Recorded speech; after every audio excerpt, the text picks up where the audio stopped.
welcome. You're watching 6 Stories at 6 with me, Tanisha Avasthi, and in this edition, we get you the 6 biggest stories of the day. On this edition, we're tracking the biggest confluence of Sanatan, the Maha Kumbh, the significance and the politics over it.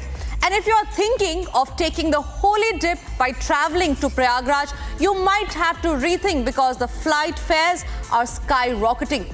We'll also get you the new plot twist in Saif Ali Khan's stabbing controversy, where there has been a fresh arrest that's made. Also on the show today is the controversy over Vicky Kaushal's starrer, Chhava, and how did Raj Thakre's guidance help resolve the issue. Following that, we will get you the inside scoop of the JPC meeting on the Waqf bill, where the JPC member will himself give out the details. And finally, the GBS outbreak in Pune, the symptoms and concern, and if you have to be concerned regarding the outbreak. Now, the first story that we're starting with is from Prayagraj, where Union Home Minister Amit Shah today reached Prayagraj to participate in the Mahakumbh celebrations. He took the holy dip at Triveni Sangam and flanked by several Hindu saints and seers and offered prayers to Lord Hanuman as well. Watch this detailed report for more.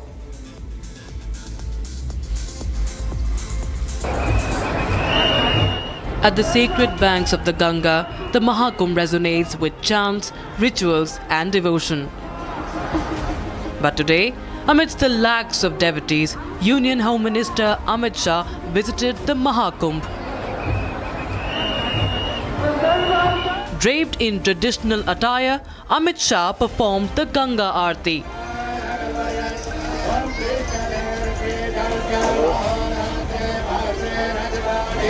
Took holy dip at the Triveni Sangam,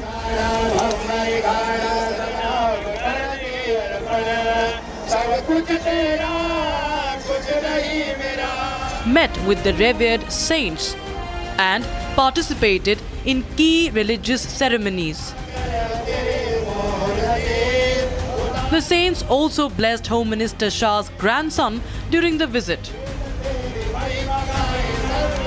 Shah's holy dip in Sangam comes days after the entire UP cabinet, led by Yogi Adityanath, took a holy dip at the Sangam. We've been joined by Acharya Pramod Krishnan. He was a former Congress leader, now a spiritual leader. Acharya ji, thank you very much for speaking with True Republic. Now, politics has already ensued over the same. The Congress now essentially taking the Chapri Londe jibe that the Samajwadi Party had thrown forward. आप क्या कहना चाहेंगे इस बारे में? Because जहां तक हम जानते हैं, ये जो मौका है महाकुंभ का, वो 144 इयर्स के बाद आया है, और इस पे पॉलिटिक्स करना, आपका क्या राय है इस बारे में? देखिए, कुंभ जो है भीड़ का नाम नहीं है। भीड़ इकट्ठा हो गया और उसको कुंभ कह दिया, ऐसा नहीं है। कुंभ भारत की संस्कृति, सभ्यता और संस्कारों का महामिलन है, और अनेकता में एकता और विविधता का दर्शन करने का नाम कुंभ है।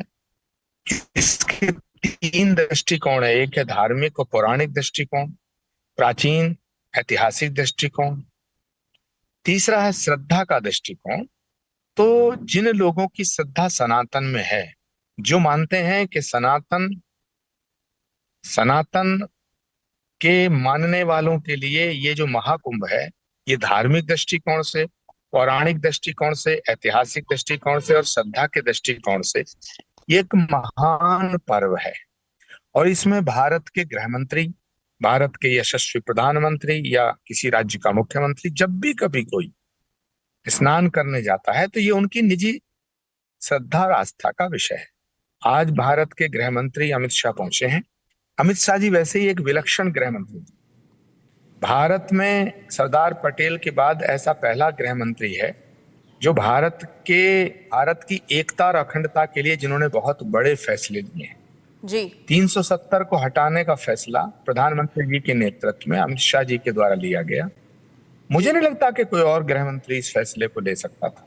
इसलिए मैं मानता हूं, एक तो अमित शाह बहुत ही विलक्षण प्रतिभा के धनी व्यक्ति हैं और वो भारत को गौरवान्वित करने का काम करते हैं। तो आज उन्होंने अपने परिवार के साथ महाकुंभ में जो डुबकी लगाई है, तो ये उनकी श्रद्धा का विषय है। परंतु इसको हम ऐसे देखें कि भारत की एकता को और मजबूत करने वाला स्नान हो। जी, आचार्य जी, आपका बहुत बहुत शुक्रिया हमारे साथ जुड़ने के लिए और आपकी राय शेयर करने के लिए। Meanwhile, we move on to the other stories that we're tracking. Now, the airfares to Uttar Pradesh's Prayagraj have skyrocketed by around 600% due to the ongoing Maha Kumbh Mela, where crores of people have already taken a dip, and as many are expected to arrive for January 29, a key bathing day on the occasion of Mauni Amavasya. Now, we'll quickly tell you about how the flight fares have differentiated between the previous days and right ahead of the Kumbh Mela. Now, here you have Delhi to Prayagraj. The normal average fare that a person would pay was around 4,000 to 4,200 rupees. However, now when you watch the internet, when you go and log into your websites, the average fare that you get is around 21,000 to about 35,000. This is the fare from Delhi to Prayagraj. We'll tell you about the other metropolitan cities as well. If we can quickly move on and move to the other cities that we're tracking. Now, this fare is from Mumbai to Prayagraj, where the average cost about nearly 5,500 rupees. However, today, when you check the fare prices, the flight fare tickets to Prayagraj, it costs you nearly a maximum of about 50,000. So a normal consumer who wants to travel to Prayagraj to take a holy dip at the Mahakumbh would have to pay around 50,000 rupees because the Mauni Amavasya is incoming. And now when we talk about the other city, that is Kolkata, we see that the normal average fare was somewhere around 6,000. However, the one-way fare is now 40,000 rupees. And quickly we'll move on to the next city now that we are tracking, where Bengaluru to Prayagraj fare has been seeing the same picture as well, where the normal average fare, like other cities, is somewhere around 5,000 to 6,000. However, if you check the one-way fare now, it's somewhere around 27,000 to 50,000. So there you see the average price that a person used to pay if they had to travel to Prayagraj, and today what they are paying has a stark difference. On that note, we are also being joined by Subhash Goyal, who is an aviation expert in the matter. Subhash Goyal, there is an exorbitant high in the fare tickets, in the flight fare tickets, if you see, and this has of course caused the consumers their pocket. What is your take on the same? Why is it that the fare prices are increasing at such a rapid rate right now? As chairman of the Aviation and Tourism Committee of the Indian Chamber, we have also making a representation to the government and the Director General of Civil Aviation that I have supported a free market economy and always supported an open sky. But this does not mean, free economy does not mean that you start exploiting the consumer, because the vision of our Prime Minister is that Hawaii chappal पहनने वाला भी उड़ेगा, हर middle class और गरीब से गरीब आदमी. But somehow the industry is not following the vision of our great Prime Minister, and they are exploiting the situation. It is not just the Kumbh Mela, but we have seen even when there was a cricket match in Gujarat, same thing happened. When there was a trucker strike and the Chandigarh route was choked, the airlines were charging up to 80,000 rupees to 1,00,000 rupees for a small flight, half-an-hour flight. Now, this is something that needs to be controlled. I don't mind if airlines make 100% profit. If the average fare, what you are saying for Prayagraj, was between 4,000 to 5,000 rupees, right, let them charge 10,000 rupees or maximum 15,000 rupees. Right, 200% is enough. But they can't charge 600% or, start exploiting the consumer. Because if a poor person or a middle class person wants to go and have a dip, he can't afford it. Absolutely. So the government is... Absolutely. Subhash Goyal, thank you very much on that note for joining us and sharing your views. I'm sure this must have been helpful for the viewers, but it's time for us to move on to the next story that we're tracking. And this one is from Mumbai, where The Saif Ali Khan stabbing mystery is unending and unsolved. First, the Mumbai police arrested an accused and declared him a Bangladeshi infiltrator. Now today, the police has arrested another person, this time a woman from West Bengal. Investigations reveal that the SIM cards used by the Bangladeshi national who was arrested earlier in Mumbai for the attack was registered in the name of this woman who has been arrested today. Here's a quick report on all the updates that you need to know in the case. In a recent video which is making rounds on social media, actor Saif Ali Khan was seen stepping out with wife Kareena Kapoor. In the video, the actor is seen walking quite normally. The video has sent social media in a frenzy. Saif Ali Khan is seen walking without any problems, just days after going through multiple surgeries. In fact, the wristband that the actor was seen wearing in older visuals has also been removed in just a matter of days. He was stabbed 6 times in his Bandra residence after a man broke into his house over an alleged burglary attempt. Now, there are questions over the accused as well. The Mumbai police found 19 sets of fingerprints at the site of attack. However, none of those match with the accused Shariful Islam, who has been held by the police. However, Maharashtra Chief Minister Devendra Fadnavis reiterated that the investigation from the side of the police is moving in the right direction.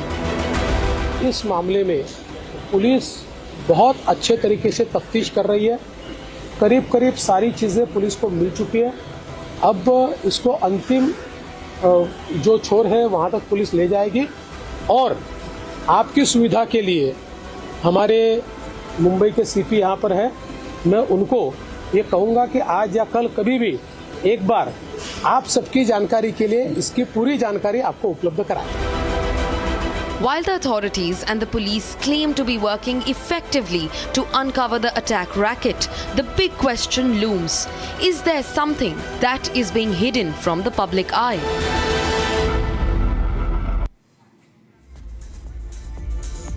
Moving on, an upcoming Hindi film on Chhatrapati Sambhaji Raje Bhosle, Chhava, has landed in a controversy. People are objecting to a dance sequence in the movie involving the warrior king and Maharani Yesubai. The director of the film, Lakshman Utekar, has confirmed that the scene will be deleted. Now, this decision comes following the director's meeting with MNS Chief Raj Thackeray. All right, so this is the latest controversy that we have, which is coming in from Mumbai, where this is a movie, a Vicky Kaushal starrer, which has landed in a controversy after there were some dance scenes that were objected to. It was decided that these dance scenes that are objectionable will be deleted. For the same, the director of the movie had held a meeting with MNS Chief Raj Thackeray. Decision on the row will be out soon in the next couple of minutes. But what we do learn is that this is an upcoming Hindi film and it's based on Chhatrapati Sambhaji Raja Bhosle. Chhava has landed in a controversy. Now, a joint parliamentary committee cleared the Waqf amendment bill, which seeks to make 44 changes to the way Muslim charitable properties are managed in the country, with 14 alterations to the draft tabled in the House in August last year. However, changes proposed by the opposition were rejected after committee members voted on party lines. The JPC has 16 MPs from the BJP or allied parties and only 10 from the opposition. Now, remember, this comes as a big setback for the opposition, as all the changes that were recommended by them has been completely rejected by the JPC members. We learned that the Waqf amendment bill is all ready to be cleared in the parliament now. After the meeting was held today, the 14 amendments that were given has been approved. The changes that were suggested by the opposition have been rejected. We also learned that the final voting will be conducted on January 29. All eyes will be on that. It will be a historic step once the Waqf bill is tabled in the parliament. Today, a crucial meeting for that was held. Now, after opposition's changes were rejected by the JPC committee, we learn that opposition members are now crying foul over the incident. We're also getting in reaction. Let's listen in. मुझे विश्वास है कि सभी लोग उस class by class में भाग लेंगे और अपनी राय देंगे और सहमति बनेगी और एक अच्छी रिपोर्ट हम रिवाइज बिल को प्रस्तुत करेंगे. Moving on to the other story that we're tracking now, over 100 cases of the GBS infection have been recorded in Maharashtra's Pune. In the latest, the first death has also been reported pertaining to the syndrome. The deceased had symptoms of cold, cough and experienced breathing difficulties and was hospitalized for same on the 18th of January in a private hospital in Solampur. He was first placed in the ICU ward but shifted to a regular room after showing improvement. However, the health started deteriorating, after which he faced difficulty in breathing and had been hospitalized, after which we learned that he had succumbed to the infection. The doctors, very interestingly, have said that the patients of the GBS infection will have to avoid milk products like paneer, cheese and others. Now, this has caused a major cause of concern among people. We're also being joined by Tikam Shahrawat for more details on the story. Tikam, this is a new infection that has been reported in Maharashtra's Pune. We learned that there are several symptoms that have come to the fore. The doctors are warning an alarm has been raised. What are you picking up? Yeah. So an important point in this is 28 cases were reported just yesterday. So out of this 101, 94 comes from specifically from Pune and 6 are from the nearby areas or the rest of the areas in the Maharashtra. But the prime reason as of now, as per state health officials, is it is due to contaminated water. And majority of these cases which are reported in Pune, they are from one single region, and that is called as Khadakwasla area, where the dam Khadakwasla is there. So no official reports as of now, but as per state officials, water contamination could be one reason, wherein drainage water, when it get mixed with drinking water, then there is a possibility this bacteria is getting inside the body. One. Another point is the person who has died at Solapur, which you just shared, he was admitted on 18th of it. He was feeling well. He was shifted from ICU to general ward. But then suddenly he succumbed to this disease. So now state health officials have taken a call to do clinical postmortem. So there are two kinds of postmortem. One is the medical postmortem, which is routine postmortem. But in this case, to ascertain whether it was due to SB syndrome, health officials will are organizing clinical postmortem also, wherein 2 biologists and 2 pathologists will be involved. And it will take around 6 to 7 days to get the report. Right, Tikam, thank you very much for sharing all those details. We'll keep a close watch on that story. But for now, viewers, that's all that we could get in on this edition of 6 Stories at 6. We will be back tomorrow with more agenda-setting stories. Same time. Thank you very much for watching.